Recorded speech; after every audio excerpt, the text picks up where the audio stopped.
बोलो साक्षी गोपाल भगवान की। भगवान साक्षी दे दिए तब तो कुछ कहना ही बाकी नहीं था। दिव्य दिव्य ठाकुर जी की लीला है। अपना तो उद्देश्य है कि वृंदावन में बैठे हैं तो कोई ना कोई लीला का रोज स्मरण होना चाहिए यहाँ पर।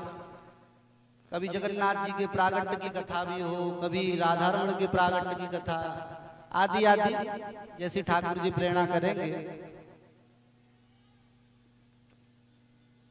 तो कल की कथा में हम सब श्रवण कर रहे थे कि नारद जी वेदव्यास जी को अपना पूर्व जन्म की कथा सुना रहे हैं कि कैसे मैं दासी का पुत्र था, कैसे ब्रह्मा जी ने मुझे श्राप दिया, दासी पुत्र बना, और दासी पुत्र बन के कैसे संतों की शीत प्रसादी मुझे प्राप्त हुई। और भगवान ने कहा कि बेटा इस जन्म में नहीं, तुम्हें हमारे दर्शन अगले जन्म में होंगे। पुनः सृष्टि का सृजन हुआ, ब्रह्मा जी ने सृष्टि करी तो नारद जी भगवान की गोदी से प्रकट हो गए। बड़े सुंदर थे नारद जी, छोटे से नारद जी, और ठाकुर जी के सामने नाचते थे। गाना तो आता नहीं था नारद जी को, और भगवान भी बड़े प्रसन्न हो रहे हैं नारद जी को देख करके। देवदत्ता में मां बीणा स्वर ब्रह्म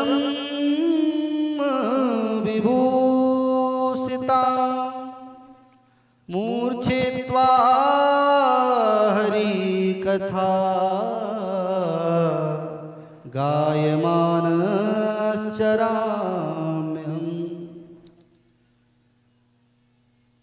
देवदत्ता में माम बीणा। जो नारद जी बीणा बजाते हैं ना, वो बीणा किसने दी है नारद जी को? भगवान ने दी है।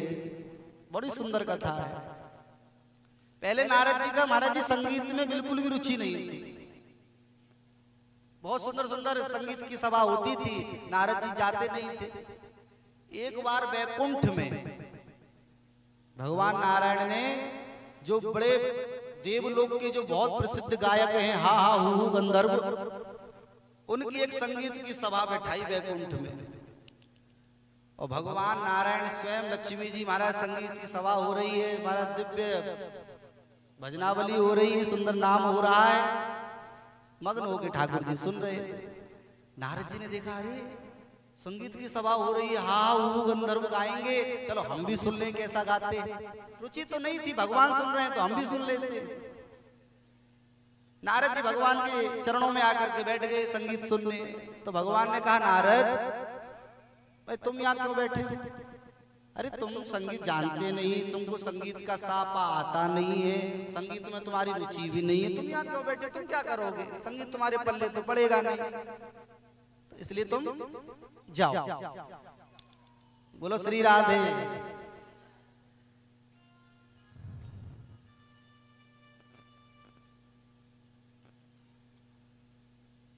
कहाँ थे? निकल गया हूँ मैं सब। तो भगवान ने कहा कि तुम्हारे पल्ले संगीत नहीं पड़ेगा, तुम जाओ। अब नारद जी प्रणाम करके बाहर तो निकल गए, पर मन में सोचे कि बताओ, अरे भले ही हमको संगीत नहीं आता है तो क्या हम सुन भी नहीं सकते? भगवान ने हमको बाहर भगा दिया। तो इसका मतलब कि भगवान को संगीत में बहुत प्रेम है। ठाकुर जी संगीत के बड़े रसिक हैं, इसका मतलब। तो ठीक है, अब मैं हा हा हु गंधर्व से भी श्रेष्ठ संगीत सीखूंगा, ऊंचा संगीत सीखूंगा इनसे भी मैं, और एक दिन इनको भी पराजित करूंगा संगीत में। और नारद जी सीधे कहां पहुंचे पता है संगीत सीखने के लिए? बताओ कहां गए नारद जी संगीत सीखने? सीधे महाराज मानसरोवर। मानसरोवर एक पक्षी रहता था जिसका नाम था उलूक। उलूक नाम का पक्षी, जो महाराज संगीत विशारद था। नारद जी पहुंचे उसके पास में, संगीत सीखना प्रारंभ किया। हजारों वर्ष हो गए संगीत सीखते सीखते। जब संगीत सीख लिया नारद जी ने, तो नारद जी ने कहा कि इससे भी आगे संगीत है क्या? उलूक नाम के पक्षी ने कहा, भैया इससे आगे का संगीत मैं नहीं जानता, उसके लिए आपको शेष नारायण के पास जाना पड़ेगा, शेष भगवान सिखाएंगे। तो नारद जी शेष भगवान के पास पहुंच गए संगीत सीखने। शेष भगवान से भी तो 100,000 वर्ष तक संगीत सीखा। और संगीत सीखने के बाद में शेष भगवान से बोले इससे भी आगे संगीत है क्या? शेष भगवान बोले इससे आगे का संगीत मैं तो नहीं जानता, पर भोले बाबा जानते हैं। भोले बाबा तुमको इससे आगे का संगीत सिखाएंगे, क्योंकि नटराज हैं भोलेनाथ। तो नारद जी भोले बाबा के पास में गए संगीत सीखने के लिए। भोले बाबा के पास में भी खूब संगीत सीखा, और संगीत सीखने के बाद भोले बाबा से बोले इससे भी आगे संगीत है क्या? बोले इससे आगे का संगीत तो श्री कृष्ण ही सिखा सकते हैं। जितना संगीत श्री कृष्ण जानते हैं उनसे ज्यादा कोई नहीं जानता। तो श्री कृष्ण के पास में जाओ, बोलो श्री राधे।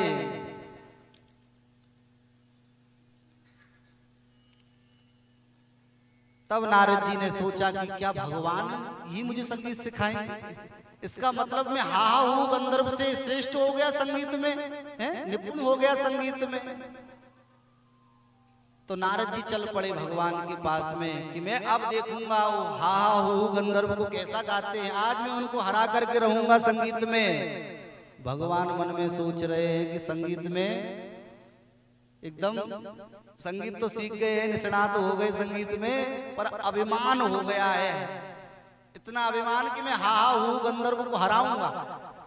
तो भक्त के अंदर अभिमान आता है तो इससे ठाकुर जी नाराज हो जाते हैं। जब मैं था तब हरि नहीं, अब हरि है मैं नाए, और प्रेम गली अति साकरी जामे दो ना समाए। तो नारद जी के अभिमान को दूर करने के लिए भगवान ने एक लीला करी और एक सुंदर सा नगर बना दिया। नारद जी उस नगर में घुसे तो क्या देख रहे हैं महाराज, उस नगर के जितने भी लोग हैं, जितने भी स्त्री हैं, जितने पुरुष हैं, बड़े बड़े सुंदर, इतने सुंदर नारद जी ने कभी नहीं देखे। परंतु किसी का हाथ टूटा है, किसी का पैर टूटा है, किसी की आंख टेढ़ी, किसी की गर्दन टेढ़ी।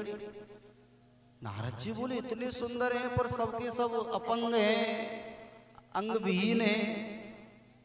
तो नारद जी ने जाके उनसे पूछा महाराज सुंदर तो आप बहुत हैं, पर आप सब एकदम विचित्र हैं, क्या बात है, आपके हाथ पैर ऐसे विचित्र हैं। तो उन्होंने कहा कि हम संगीत की राग रागनियां हैं, सारे गा मा पा धा नी सा, सब खड़े हैं, सब ठाट खड़े हैं, सब राग खड़े हैं, कोई दरबारी है, कोई भैरवी है, कोई भैरव है, ये सब राग हैं, सब राग के ठाट हैं। तो महाराज आप राग ताल स्वर हैं संगीत के? बोले हाँ। नारद जी बोले महाराज मैं धन्य हो गया, जिस संगीत को सीखने के लिए मैंने इतना प्रयास किया, आज उन संगीत को मैं प्रत्यक्ष देख रहा हूं। आप सब संगीत हैं, राग स्वर ठाट हैं, पर महाराज एक बात समझ में नहीं आई कि आपके ये अंग ऐसे क्यों हैं, हाथ पैर टेढ़े, गर्दन टेढ़ी, सब ऐसा क्यों है? तो उन रागों ने कहा, स्वयं स्वर बोल रहे हैं नारद जी से कि क्या बताएं कि नारद नाम का गवैया पैदा हो गया है। वो अपने आप को बहुत बड़ा गवैया मानता है, पर आता जाता उस पर कुछ नहीं है। कहीं का स्वर, ब्रज की कहावत है ना, कहीं का ईट कहीं का रोड़ा, भानुमती ने गुनबा जोड़ा। वो कहीं की ईट कहीं का रोड़ा ऐसा गाता है, और उसके गायन को सुनकर हमारा शरीर ऐसा हो गया। अब नारद जी ने जब ये बात सुनी तो नारद जी ने बताया तो नहीं कि मैं ही नारद हूं। नारद जी बोले तो नहीं। नारद जी ने कहा तो आप ठीक कैसे होंगे? बोले यदि हा हु गंधर्व आकर के हमारा ताल राग ठाट में बद्ध होकर के हमको सुंदर संगीत को श्रवण कराएं, तब हम एकदम स्वस्थ हो जाएंगे। तब नारद जी को लगा कि नहीं भाई, हा हु गंधर्व भगवान की विभूति है, भगवान के स्वरूप है, उनसे स्पर्धा ईर्षा नहीं करनी चाहिए उनसे।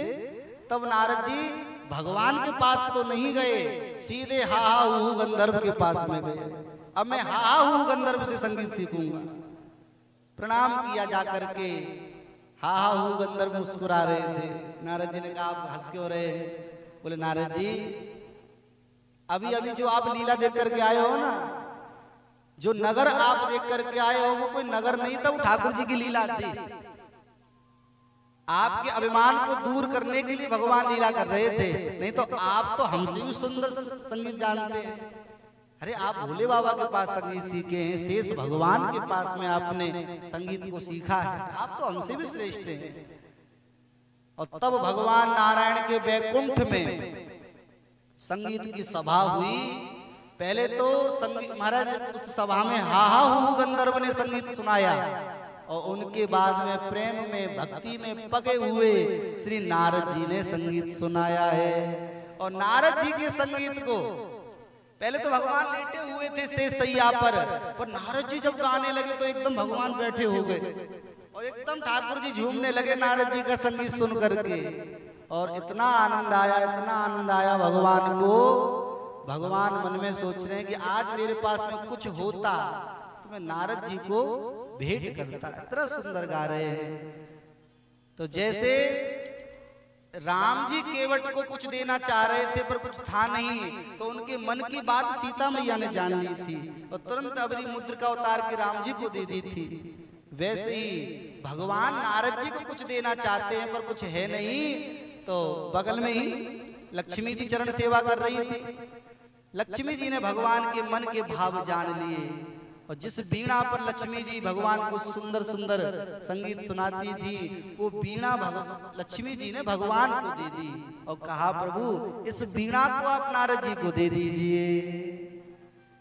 देवदत्ता में मां वीणा स्वर ब्रह्म विभूषिता मूर्छित्वा हरि कथा गायमानश्चराम्यहम्। तो देवदत्ता में मां वीणा, ये भगवान की दी हुई वीणा है। उस वीणा पर नारद जी गाने लगे और महाराज लोक परलोक तीनों लोकों में जहां नारद जी जाते वहीं सम्मान होता है नारद जी का। सब प्रणाम करते नारद जी। तो वेद व्यास जी से कहा हे व्यास जी, जब भगवान की कृपा से वो गंधर्व महाराज उपहरण गंधर्व दासी का पुत्र बना, दासी के पुत्र के बाद में संतों की झूठन प्राप्त हुई तो नारद बना और नारद बन करके जब भगवान की कृपा प्राप्त हुई तो सर्वत्र मेरा सम्मान होता है। मैं कहीं भी चला जाऊं, देव हो दानव हो सब मुझे प्रणाम करते। ये मेरा प्रभाव नहीं है, ये मेरे ठाकुर जी के नाम का प्रभाव है, जिस नाम को मैं सदैव अपनी वीणा पर गाता रहता हूँ। श्रीमन नारायण नारायण नारायण श्रीमन नारायण नारायण नारायण श्रीमन नारायण नारायण नारायण श्रीमन नारायण नारायण नारायण।